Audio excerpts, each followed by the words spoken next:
पुण्यातून एक मोठी राजकीय बातमी समोर येते आहे। पुण्यामध्ये काँग्रेस, शिवसेना आणि मनसे आघाडीचं जागा वाटप ठरलेलं आहे। काँग्रेसला 80 तर शिवसेना आणि मनसेला प्रत्येकी 65 जागा या दिल्या गेलेल्या आहेत। मित्रपक्षांसाठी 15 ते 20 जागा दिल्या जाण्याची शक्यता आहे। बैठकीत मनसेच्या 70% मागण्या या पूर्ण झालेल्या आहेत। त्यामुळे मित्रपक्षांसाठी 15 ते 20 जागा आणि काँग्रेस, मनसे आणि ठाकरे गट यांचं एकत्रित जागा वाटप हे पार पडलेलं आहे।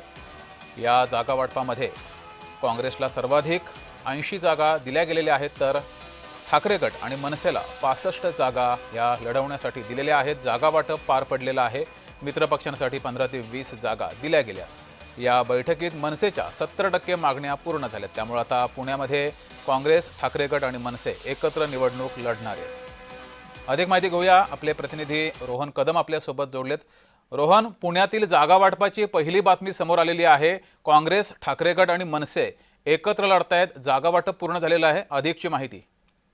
जगदीश, अगदी बरोबर आहे। तर पुण्यातील एका हॉटेलमध्ये ही सगळी बैठक जी आहे ती सध्याच्या घडीला सुरू होती आणि बैठकीमध्ये जो निर्णय झालेला आहे तो निर्णय आता थोड्याच वेळामध्ये सचिन अहिर आणि बंटी पाटलांकडे दिला जाईल आणि त्यांच्याकडून जो आहे तो अंतिम या सगळ्याला ग्रीन सिग्नल जो आहे तो दाखवला जाईल। सगळ्यात महत्त्वाची बाब आहे की काँग्रेसला 80 जागा देण्यात येत आहेत आणि शिवसेना आणि मनसे या दोघांना मिळून 65 जागा, म्हणजे शिवसेनेला 65 जागा दिलेल्या आहेत आणि त्यातला वाटा जो आहे तो त्यांनी मनसेला द्यायचा आहे। मनसेने ज्या जागा मागितलेल्या आहेत त्या संदर्भात ही सगळ्यात महत्त्वाची घडामोड सध्या पुण्यामध्ये सुरू आहे।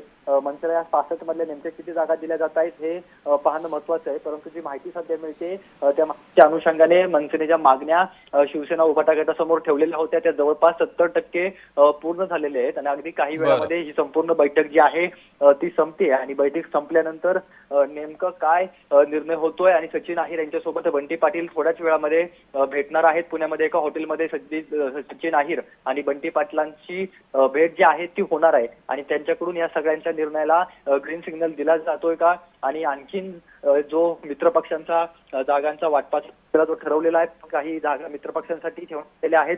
जर का मित्रपक्ष तिथं आला नाही, सोबत कोण आलं नाही, तर त्या जागा देखील शिवसेना आणि काँग्रेसमध्ये वाटल्या जातील। त्यामुळे सगळ्यात महत्त्वाची बाब ही पाहणं आहे की सचिन अहिर आणि बंटी पाटलांच्या सगळ्या बाबतीत काय घडतंय।